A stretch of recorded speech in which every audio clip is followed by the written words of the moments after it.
Hey everyone, how's it going today? We're going live now with Steve Walasavage, who you can find on Instagram at Walasavage Photo, who is an outdoors and travel photographer from the Northeast in the United States. And he emphasizes vivid colors, dramatic depth that are essential part of so many places around the world that he likes to photograph. He is a software engineer by day and fills his remaining time with trips to far off locations and scenic visits. He's a scientist at heart, but loves a vibrant but realistic look in his photography and enjoys astrophotography in particular. He has beautiful images you can check out on his Instagram at Walasavage Photo. And while he's not taking photos, you can find him reading classic sci-fi novels, which actually is very contextual when you check out his pictures, chatting about philosophy with his friends, or hiking up some local trails around his home. Hello? Hey, Hey, Steve, how's it going? pretty good. Good to Thanks meet for you. joining us today. Yeah, no problem. We're excited to talk with you. So you're an engineer, huh? Yeah, I got trained formally in physics and engineering way back in the day. And do you still practice that? Sort of. I got a job in software engineering, and so that's basically where I've been during the day. What kind of things do you build? It's actually maintaining software for the VA. Awesome. And when did you start photography? Uh, I'd have to say around the turn of the millennium. I got interested in college and kind of fumbled around for a few years, and then kind of found my niche a few years ago. How did you find your niche? Well, I visited Canada and was blown away by other people's photos and decided, hey, I got to take those shots too. It kind of went from there.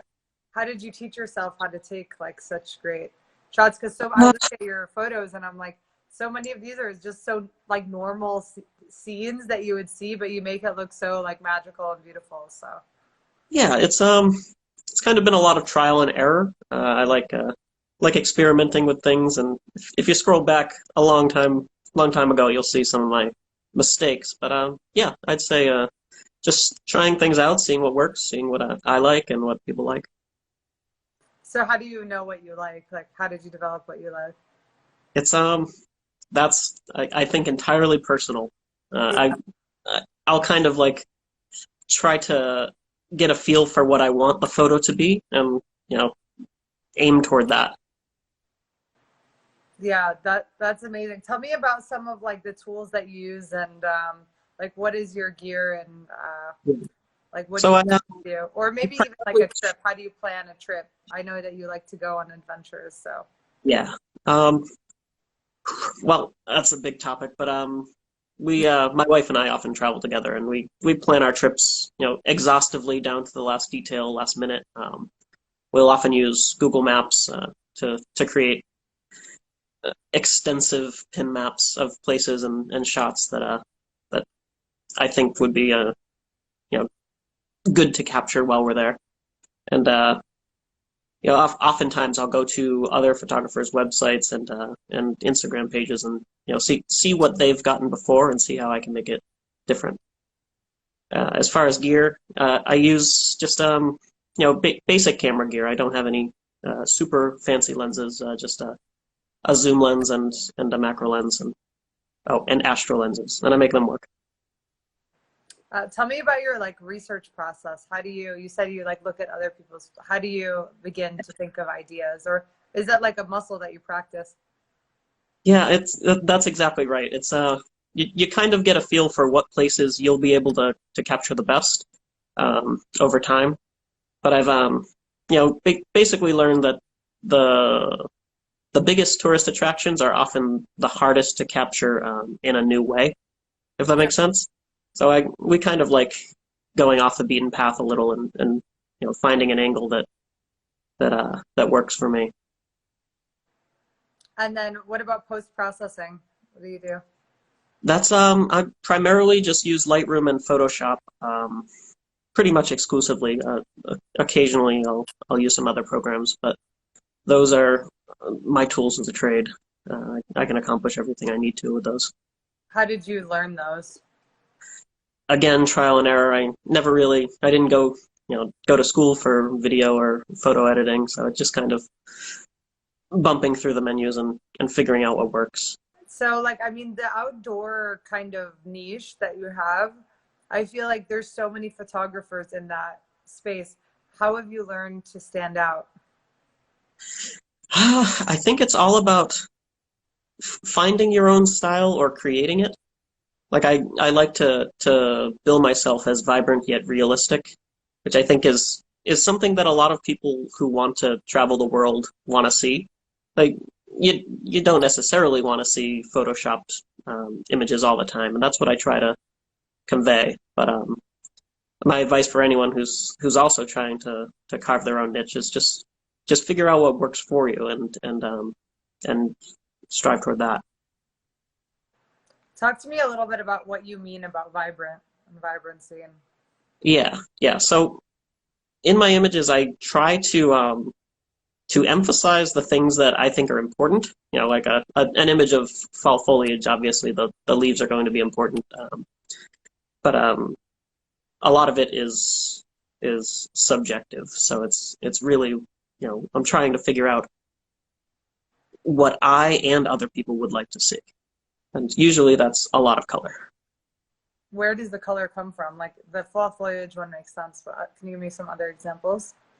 Yeah. So a lot of photography is it's finding the right place to shoot, but also the right time and the right weather, and like that juggling those things is kind of the problem. So you have to make sure that the lighting is right, and if you're shooting the right thing, then the colors will pop. So for like people that are just starting, how do they look at light?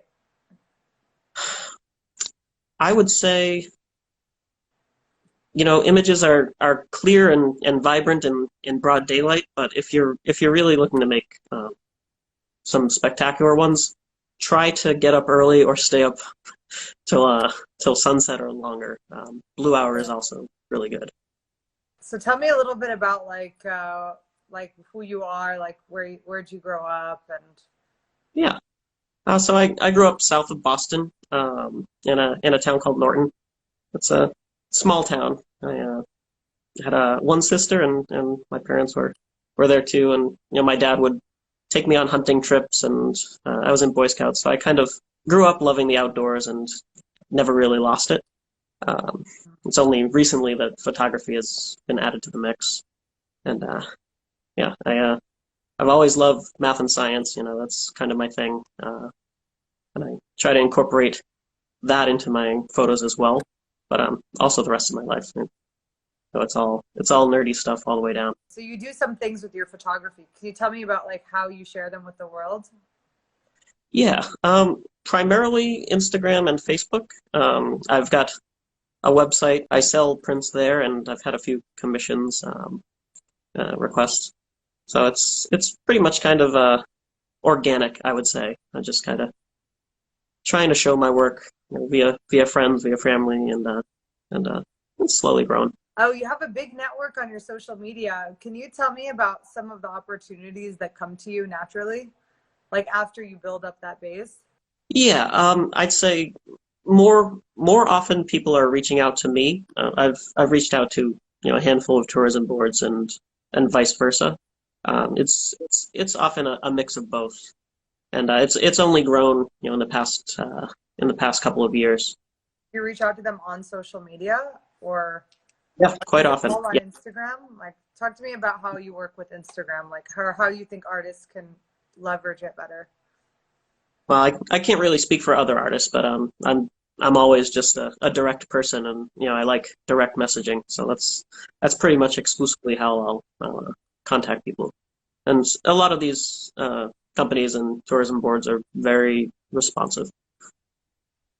Have you tried any brands? Yeah, I've worked with a few brands. Worked with Orca Coolers back in the day. The Nomadic boxes have been quite fun, and I've got a couple I'm working with now. So What would be your like dream project? Dream project. So someone flies me to New Zealand for a couple months and gives me carte blanche to fly around in a helicopter and shoot. That's these days maybe not very likely. Not yet. Do you have anything else on your bucket list? Any other places? Yeah, I've got Word documents a mile long, but the tops of my list are like Argentina, Peru, New Zealand, Australia, um, Tanzania. That's it never ends, and I'm sad that I've only got a lifetime to do it. I know. And it feels like there's like you have to speed everything up now with COVID Yeah, and plan better. Also, yeah, like just think slowing prioritize, down. yeah, which ones are more important than the others. Yeah, I feel like everyone's relationship with nature has changed because of COVID. yeah, Like, do you feel like, I mean, you said you're like naturally comfortable with it. You've all your life kind of been attracted to being outside, but there's so many people just now that are learning about the beauty of even their backyard that they never really paid attention to. yeah. It's I've noticed that over the past 6 months. I'm sure you have as well. But a lot of people deal with being stuck inside by going outside, and and hopefully in safe ways. But it's getting a lot more people interested in our outdoor spaces and national parks and whatnot. Yeah, I mean, I think the whole national park system is something super underrated, especially in the US. We don't like think about what a crazy institution that is, that they can keep up and clean those huge spaces and take care of them. Like that's something I hope that like photographers or people like you can really show people why we should invest in these in these parks and these systems. I don't think anybody ever thought like how complex it is to actually take care of, nature, and it's wild. I wanted to ask you, like, what role do you think someone like you could help in teaching about the environment? Yeah, I think the internet and social media have more of a profound impact than any of us realize. You and your network of a couple dozen friends and family can branch out to thousands of people with the right ideas. So if you can, try to set a good example for people online because that definitely affects the offline world.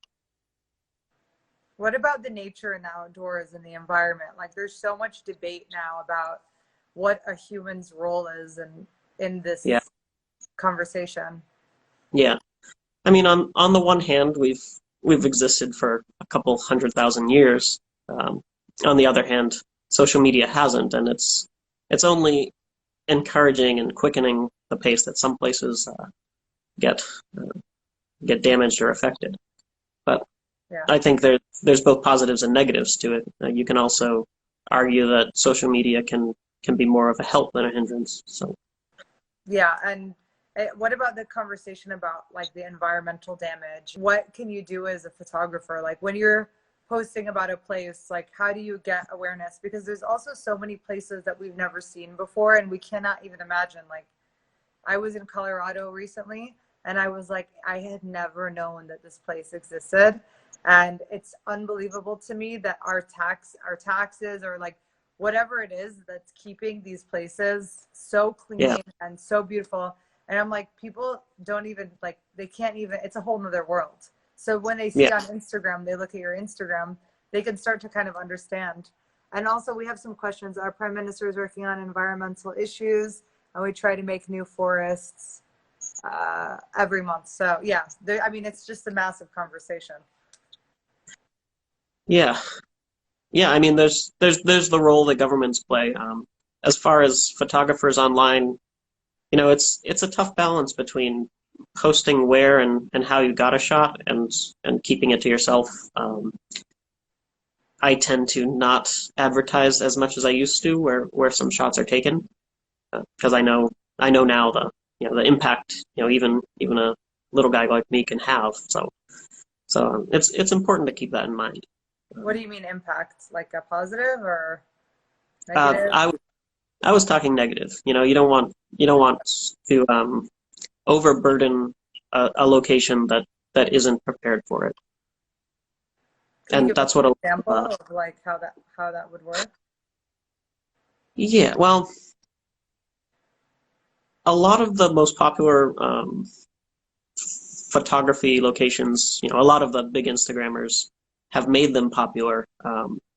It's kind of a self-fulfilling prophecy, but those places themselves suffered. A lot of them aren't, set up with the right infrastructure and permits and fee systems. It's if it's a free-for-all, then everybody's going to go there, and it's just a numbers game. If you have a crowd of 100,000, the place will suffer unless it's properly managed. Which is why I'm a big supporter of national parks and their fees. Yeah, tell me a little bit more about the national park system. I'd love to learn more. Yeah, I mean, I'm not an employee or anything, but I've visited probably a dozen a dozen or so national parks, and every time I've gone, I've seen there's direct benefits to having those entry fees and park passes, and they go to keep things clean, but also to maintain trails, protect the wildlife in them. So I'm a big fan of that, and I wish we had more. Have you ever thought or investigated like who has the best park system in the world? I have not. I mean, I'm partial to the U.S. because I live here, but Yeah. no, I know there's some countries that are taking fantastic care of their outdoor places. I've been to Norway, and I think their system is pretty good. Um, and I follow a lot of Instagrammers in Africa, and there's problems and there's solutions there, and I like seeing when people are trying to work together and actually protect the environment rather than hurt it. Yeah, I totally get that more and more every day, especially from COVID and understanding like everything that's happening. But again, it's an opportunity to educate. So photographers like you that are connecting that kind of look. So again, it's more real. So it's health. Like I think it's healthy to have that people like Yeah, you up there. You know. yeah, I completely. We have one more question and we can wrap up. The question we had was, what was your favorite place that you've ever been to? That's a tough one. Let's just say Banff National Park. There's it's a popular answer, I'm sure, but it's got a great ratio of beautiful sights for your effort, and I like that. It's one of the most beautiful places in the world. So we'll leave it at that. Do you have any pictures on your page that people can go check out from it? Yeah, on my Instagram there are a bunch from Banff National Park, handful from other locations in Canada. It's the Rockies. You can't beat them. Yeah, so another person is saying, thank you. It's changed how I see my own city. I entered this world of national parks through Instagram and people like you around 2 years ago. It changed me and how I started to see my own city. That's amazing to hear. And that's exactly what we wanted to bring you on the live to talk about. So thanks so much. And I hope to meet you soon. All right. Thanks, Christina. Thanks, Steve.